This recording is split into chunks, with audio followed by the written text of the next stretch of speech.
Le témoignage que vous allez entendre se voudrait un reconnaissant merci à Mère Yvonne Aimée de Malétroit et un hommage à Jésus, roi d'amour. Nous sommes le 19 février 2013. Que toute gloire lui soit rendue. Ton roi d'amour, tu nous le donnes pour rendre heureux nos jours. Mon Mère Yvonne, ton roi d'amour, tu nous le donnes pour rendre heureux nos jours.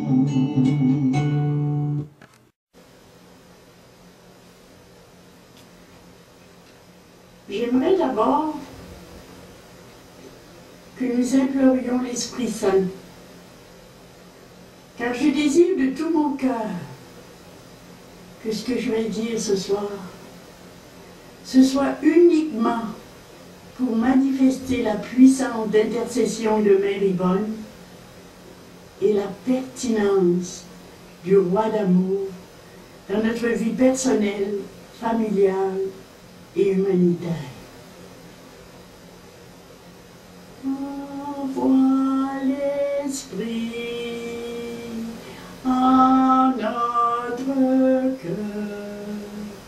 Envoie l'Esprit, Seigneur.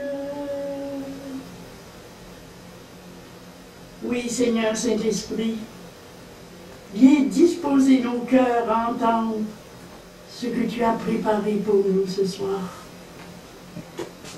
Fais-moi taire ce qui doit être tu et proclamer ce que tu désires partager avec tes amis. Dispose déjà nos cœurs à entendre ce que tu as préparé pour chacun de nous. Envoie l'Esprit en notre cœur. Envoie l'Esprit, Seigneur.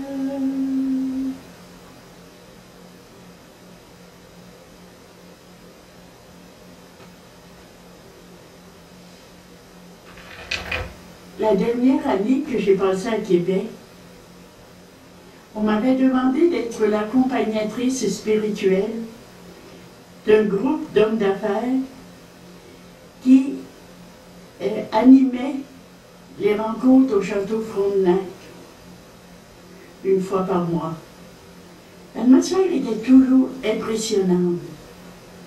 Des centaines d'hommes d'affaires qui venaient pour prier ensemble, qui mangeaient ensemble, qui écoutaient toujours des témoignages de très haute qualité. Mais une chose que je n'ai jamais oubliée, ça a été le témoignage d'un pasteur protestant. Il nous avait parlé de la parole de Dieu avec une éloquence peu ordinaire et avec une onction qui avait touché tous les cœurs. Mais un fait frappant, lorsque nous sommes sortis de la salle, je n'ai pas entendu un seul mot d'appréciation sur le pasteur. La phrase qui revenait continuellement était celle-ci: elle est puissante, la parole de Dieu.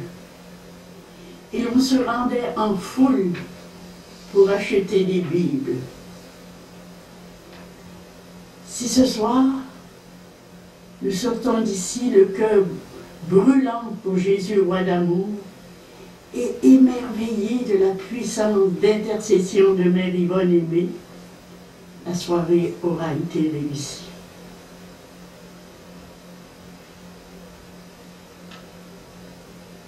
J'aimerais d'abord parler de 3 beaux clins d'œil que Mère Yvonne Aimée de Jésus m'a fait dans ces derniers temps. Ce sont des dossiers que je prévois envoyer au postulateur de sa cause avec le commentaire de mon médecin de famille. et ce sera à Rome de décider s'il y a miracle ou non. En janvier 2009, suite à un violent mal de tête, mon médecin m'envoie passer un scanner cérébral. Le résultat, lésion kystique frontale, 1,7 cm par 0,9. C'est une lésion hypodense de densité liquidienne. Puis, mon médecin m'alarme et le suivi se fait au ralenti. Le 22 mai 2012, à la demande de mon médecin, je passe un nouveau scanner. Résultat, lésion kystique frontale, qui est toujours là, et mon médecin surveille l'évolution. C'est alors que je me tourne vers Mère Yvonne Aimée de Malétroit pour lui dire « Je veux bien travailler à temps plein pour le roi d'amour, mais je ne vois vraiment pas comment je pourrais le faire avec un cerveau malade. »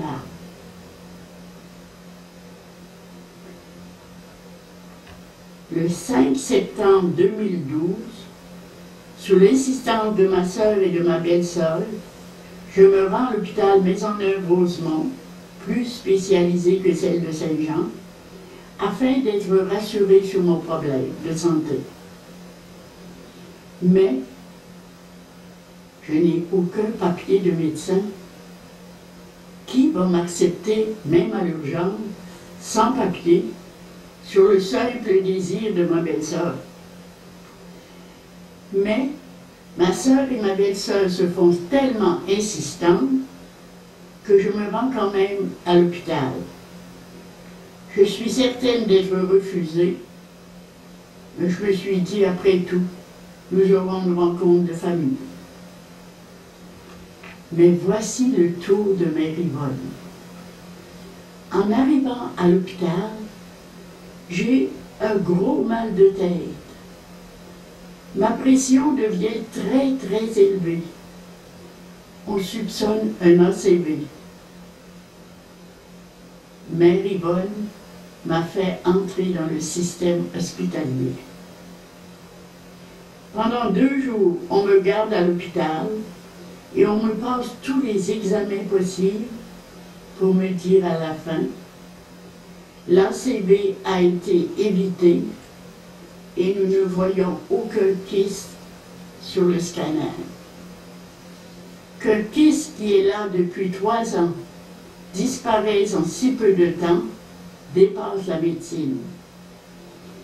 Mon médecin est prêt à le confirmer, mais pour être plus scientifique, il me demande un nouveau scanner à l'hôpital Maisonneuve-Rosemont, car la façon d'exécuter les 2 scanners n'a pas été tout à fait identique dans les 2 cas. C'est ce que je ferai mardi prochain.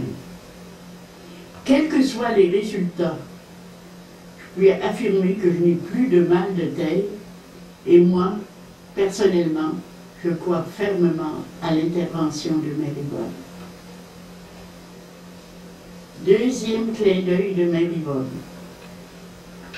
Le 29 novembre 2012, je devais partir pour les Philippines pour un congrès international de la Pietà. Je ne m'étais jamais aussi bien préparée à un pèlerinage. Chaque étape avait été soigneusement étudiée et longuement priée. En somme, je demandais 3 choses à la Vierge pour ce pèlerinage. Une vie nouvelle pour moi, une vie nouvelle pour ma famille, une vie nouvelle pour la communauté. Et je pense que j'ai été exaucée sur les 3 points. Vous comprendrez plus tard. Le 28 novembre, je suis allée au CLSC de Chambly, car une dermatologue m'avait enlevé un tout petit bouton derrière mon genou et ma jambe enflait continuellement. En me voyant, Mon médecin me dit catégoriquement, oubliez les Philippines, vous n'allez même pas chez vous, je demande l'ambulance à la porte de mon bureau, c'est une question d'heure. Je me rends donc à l'hôpital, en ambulance à l'hôpital du Haut-Richelieu. Ginette Lessard est alors avec moi en ce moment-là et je la remercie ce soir. Pendant 4 jours, je suis en isolation. On a diagnostiqué la bactérie mangeuse de chair. Hélas, malgré les antibiotiques intraveineux, ma jambe entre continuellement au lieu de diminuer. Le médecin vient alors me voir et me dit « Il est bon que vous sachiez ce qui vous attend. Si vous avez moins, vous serez heureuse. Si les choses arrivent, vous serez prévenue. Voici les possibles que nous entrevoyons pour vous.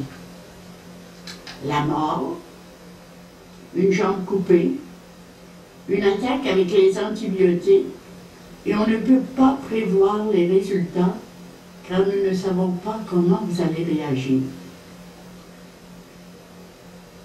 Beau diagnostic, n'est-ce pas? Mais il ajoute, soyez confiants, une équipe s'occupe de vous. Pour le moment, je ne mentionne que les faits. Je dirai ensuite comment j'ai réagi. Les 4 jours terminés, on me dit que je n'ai pas la bactérie mangeuse de chair, mais une bactérie non identifiée, et c'est l'attaque en règle avec les antibiotiques. L'important, c'est de sauver ma jambe. Je n'ai jamais pu savoir quels antibiotiques ont été administrés. Au début, ça a été Encef plus, et après, on a ajouté plus. Quelques jours après, je retourne à la maison. Ma jambe est partiellement désenflée. Mais 1 heure plus tard, je dois retourner à l'hôpital en ambulance avec l'aide de Monique Chauveau.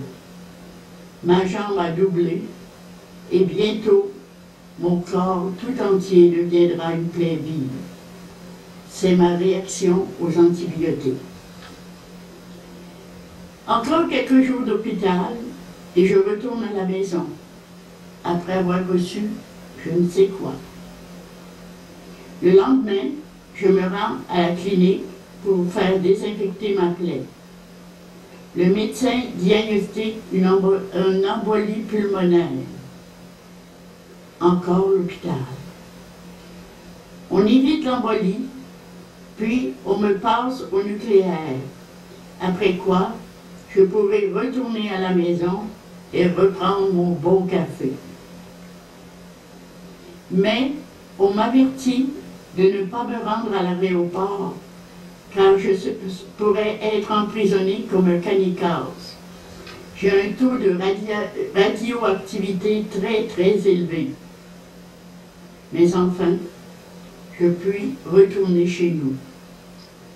Le problème, c'est que j'ai toujours une bosse en arrière du genou, et à la moindre fatigue, ma jambe commence à grossir, et la bosse aussi.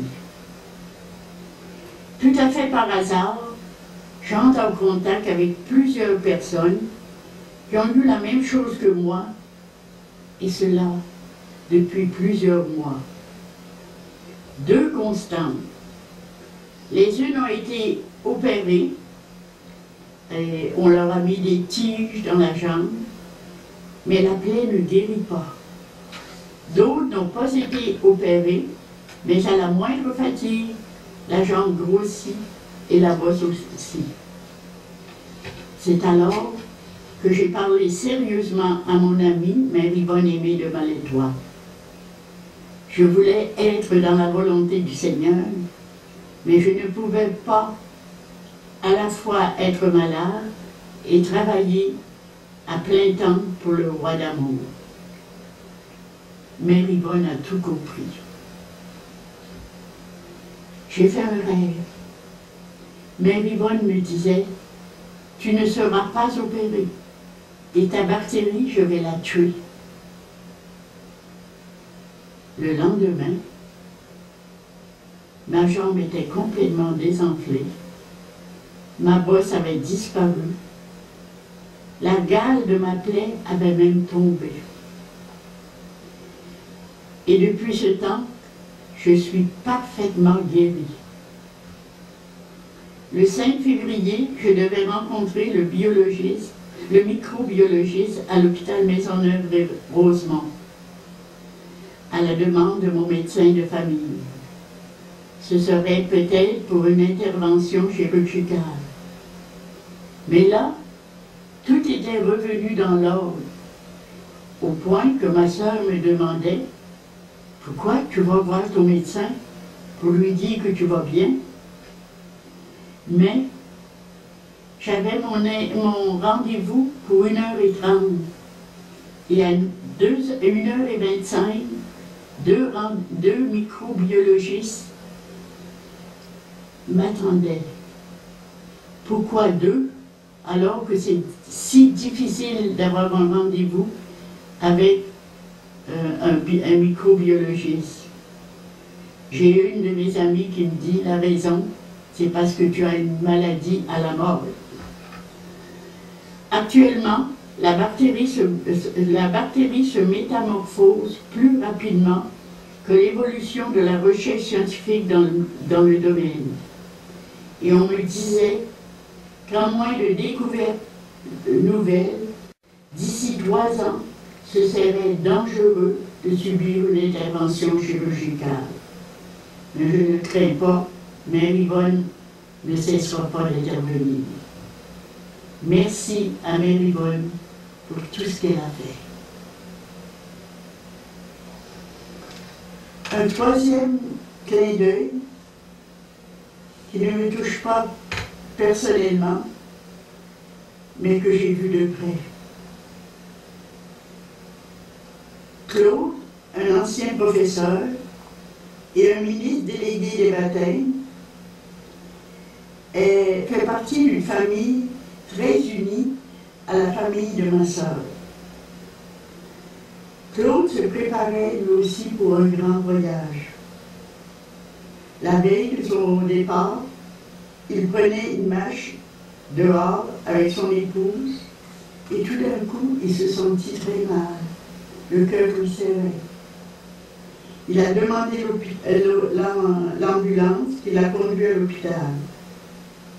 Immédiatement, on l'a averti qu'il serait opéré pour 3 pontages. Le risque était très grand. Il n'était nullement préparé. Il venait de prendre le souper. Son épouse a été avertie du danger et elle passa la nuit à l'hôpital. Le lendemain, dans la journée, comme tout allait bien et que Claude dormait, elle a décidé de retourner à la maison. Mais à 11h du soir, elle est rappelée d'urgence. Claude est de nouveau en grand danger. Un pontage vient de céder. Ma sœur m'appelle en me disant « Laisse tout de côté. Il faut que nous prions Mère Yvonne Aimée pour Claude. Il est en grave danger. C'est une hémorragie interne. » Le fait pour nous est d'autant plus inquiétant que mon beau-frère est décédé de la même chose il y a quelques années. Grâce à l'intervention de Mère Yvonne, quelques jours plus tard, Claude est rendu à la maison. Maintenant, il récupère très bien. Et à son arrivée chez lui, je lui adressais le courriel que voici. Émilienne, c'est le nom de ma sœur, me donne des bonnes nouvelles des malades et je m'en réjouis. Je t'envoie mon site internet, encore en construction. Je voudrais que tu connaisses Mère Yvonne. celle que j'ai suppliée au moment de ton entrée à l'hôpital. Au même moment, Claude recevait un courriel d'un médecin ami du nom de Marcel. Bonsoir Claude. Quelle épreuve! Une hémorragie interne le comble. Si alors tu as pensé à l'une ou l'autre des figures les plus saintes, même si elles ne seront jamais canonisées, c'est sûrement grâce à leur intervention si tu as pu t'en sortir sain et sauf. Je t'accompagne dans ton action de grâce. Imaginez-vous, moi je lui dis que c'est Marie-Bonne et le médecin, et en même temps, lui confirme que sa guérison vient du ciel. Encore une fois, merci Marie-Bonne. Il me reste maintenant à vous dire comment j'ai vécu mon long séjour à l'hôpital, dû à ma fameuse bactérie.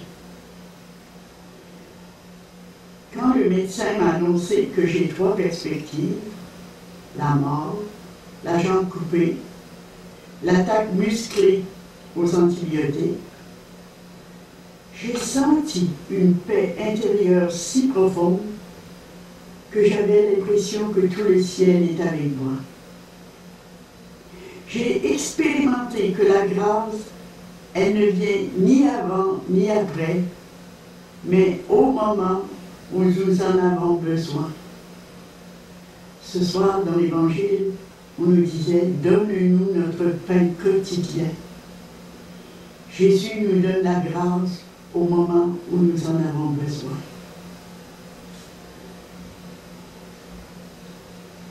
Durant ce temps, je voulais m'unir à ce qui se passait aux Philippines. Je priais, je chantais en anglais, tellement je voulais être unie à eux. Sur mon BlackBerry, je n'avais que des chants, des prières et des vidéos en anglais. Mon cœur était aux Philippines. Et aux Philippines, quand Emma reçoit la visite de la Vierge sur la montagne du Salut, elle s'agenouille sur un tapis qu'on a préparé d'avance, en plein bois. Pour ma part, je m'imaginais moi aussi avoir un tapis, je m'étais fait un tapis virtuel pour préparer l'apparition du 7 décembre. Sur mon tapis, j'avais invité dans les scènes du ciel tous mes amis.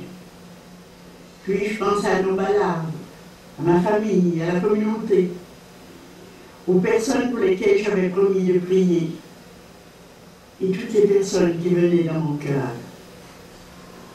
Et moi, bien naïvement, je m'imaginais que le 7 décembre, Emma de Goodman allait venir par bilocation avec la Vierge sur mon tapis et qu'elle guérirait ou comblerait toutes les personnes que je lui avais présentées. Mais le ciel n'agit jamais comme on pense. À ce moment-là, j'ai vu comme une croix se dresser sur mon tapis. Je voyais le massacre en Syrie, le typhon aux Philippines, des anges noirs sur le Québec. Et dans mon cœur, une petite voix me demandait « Qu'est-ce qui est plus important, ta jambe ou toutes ces personnes en détresse? Que désires-tu » Sans hésiter, j'ai répondu « Que ta volonté soit faite, Seigneur. »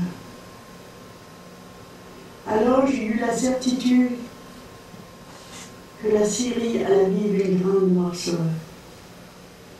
Mais Jésus viendra à son règne.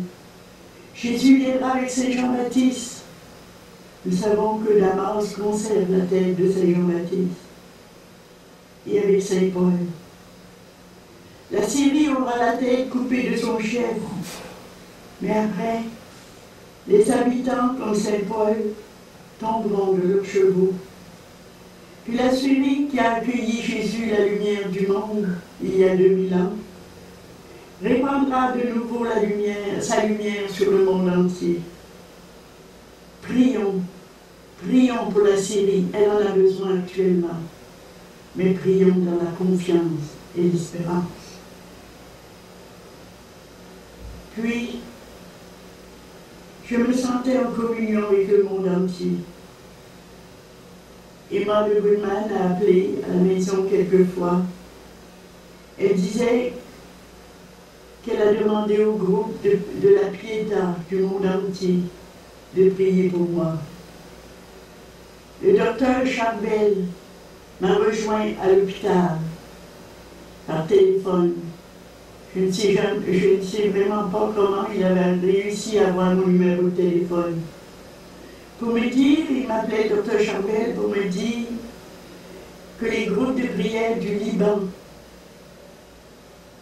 imploraient pour moi. Puis, j'avais l'appui des prières de Myrna de Syrie, des amis de Vancouver, de l'Italie, du Bénin, du Cameroun. J'étais sur la croix, mais en communion avec la volonté du Seigneur et en communion aussi de prière avec une partie du monde entier. À ce moment-là, on aurait dit que la souffrance passait au second rang. J'avais demandé une vie nouvelle pour moi. Je l'avais. Je voyais toutes choses avec des yeux nouveaux. Le Seigneur me donnait encore des années de vie. Je voulais les vivre avec lui, centré sur sa volonté. Je sentais le besoin de donner davantage du temps pour du cœur à cœur avec lui. J'avais demandé une vie nouvelle pour la communauté. Et ce fut l'arrivée d'une merveilleuse famille de Belgique. David nous fait un site internet qui rejoint bien les gens par son professionnalisme en informatique, par sa puissance d'intériorité, par la participation de plusieurs pays à travers le monde. Ce n'est pas un site qu'on visite une fois. C'est un site qu'il faut visiter chaque jour, car à chaque jour, il y aura des éléments nouveaux qui nous feront entrer dans une école de spiritualité familiale dont nous verrons vite les résultats. C'est peut-être aussi un site à faire connaître à nos amis. Enfin, j'avais demandé une vie nouvelle pour ma famille. Je vous assure que j'ai été exaucée. Plusieurs, durant ce temps de maladie, ont vécu des expériences mystiques qui ont eu de grosses répercussions. Quelques neveux et nièces ont senti le besoin de me raconter des expériences spirituelles que j'ignorais complètement. Pour ne donner qu'un exemple, une de mes nièces me disait à peu près ceci: quand tu es entré en noviciat, grand-mère m'invitait souvent à coucher chez elle, car elle sentait un grand vide dans sa maison. J'avais alors 4 ou 5 ans. Le soir, quand tout le monde semblait couché, j'avais un goût très fort d'aller rejoindre mes grands-parents. Je regardais par le trou de la serrure de leur porte de chambre. Je les voyais à genoux au pied du lit, à réciter leur chapelet. Alors je me faufilais comme une petite souris et je priais avec eux. Je sentais alors tellement de présence du ciel, tellement d'amour de Dieu, que rien au cours de ma vie n'a pu diminuer ma conviction. Dieu existe et Dieu est amour. Aujourd'hui, beaucoup dans ma famille invoquent Marie-Yvonne Aimée. Et le plus drôle que j'ai entendu cette semaine, j'ai une de mes sœurs qui est en Floride. Elle est moins au courant que nous de l'histoire de Marie-Yvonne. Mais elle me disait, je ne sais pas qu'est-ce qui se passe, mais je prie Marie-Yvonne à cœur de jour et je ne la connais même pas. En terminant, j'ai une bonne nouvelle pour chacun et chacune de vous. Ce que Marie-Yvonne a fait pour moi avec le Jésus roi d'amour, elle veut le faire pour chacun et chacune de nous. Et je vous livre le secret. Le roi d'amour n'est pas un marchand général, c'est un amoureux de nous. Si nous l'évoquons comme s'il était un marchand, pour le quêter en cas de besoin, nous aurons des petites grâces. Mais si nous en faisons un compagnon de vie, avec lequel nous partageons tout, nous l'entendrons nous dire « Tout ce qui est à moi est à toi ». Lui-même nous a répété « Plus vous m'honorerez, plus je vous comblerai ». Mon souhait le plus profond ce soir, c'est que nous devenions des amoureux et des amoureuses de Marie-Yvonne et de Jésus roi d'amour. Le reste, il viendra par ce coin. En allant baiser la relique de Marie-Yvonne, c'est sûrement la première grâce à lui demander. Ensuite, nous irons devant le Saint-Sacrement. Nous demanderons à Jésus, roi d'amour, de brûler nos cœurs et ceux des membres de nos familles au feu de son amour. Auparavant, l'abbé Marcel va bénir une relique de première classe. Ce sont les cheveux de Marie-Yvonne et vous serez ensuite invités à le vénérer. Je laisse la parole à l'abbé Marcel.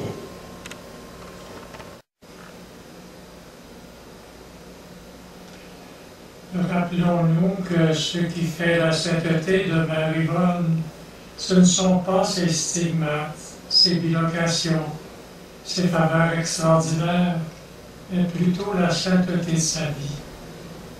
Dès son jeune âge, Marie-Yvonne a travaillé à se corriger de ses défauts. Dans l'humilité et souvent dans le rejet de son entourage, elle a vécu une intimité très profonde avec Jésus, roi d'amour. Les évêques ont tout fait pour la déstabiliser, éprouvant ainsi la solidité de sa mission.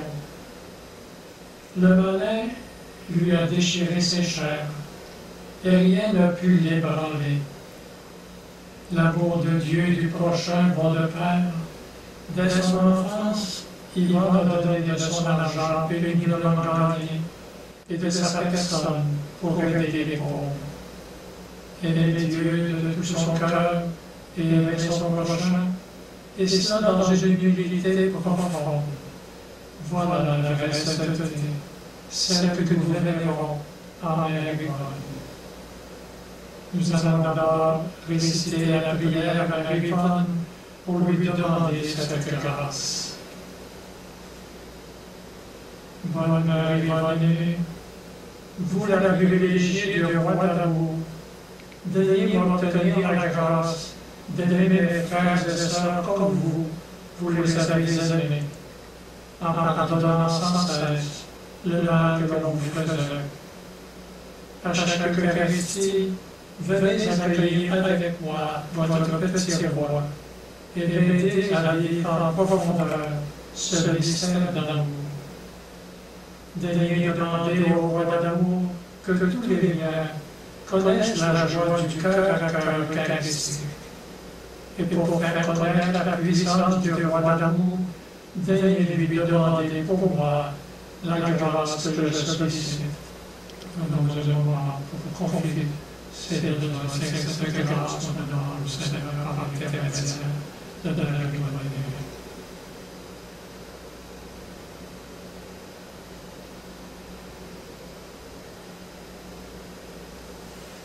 Alors je serai son témoin jusqu'à la mort. Amen. Jésus, roi d'amour, j'ai confiance à ta miséricordieuse bonté. Merci de glorifier ton ami, Mère ivre et aimée.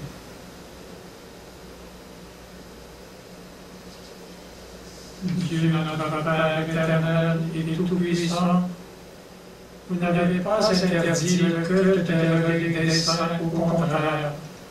Vous savez qu'en les regardant avec les yeux de notre corps, nous pourrons rappeler leur vie et méditer sur leur sainteté.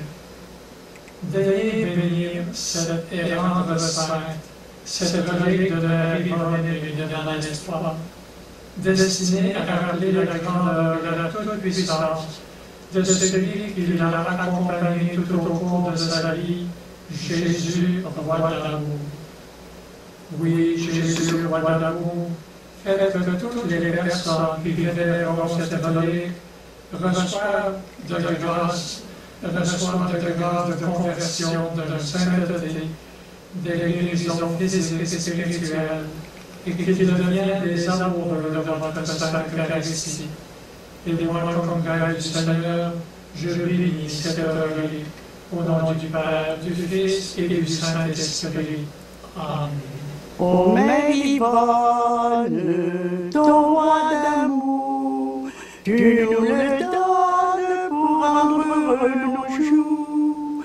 Ô Mère Yvonne, ton roi d'amour, tu nous le donnes pour rendre heureux nos jours. Nous pourrions encore prendre un moment de silence avant de venir vénérer la relique de Mère Yvonne et lui demander de nous accompagner alors que nous irons présenter à Jésus, roi d'amour, les demandes qui lui tiennent le plus à cœur pour nous, pour nos familles, pour toutes les personnes que nous portons dans notre cœur.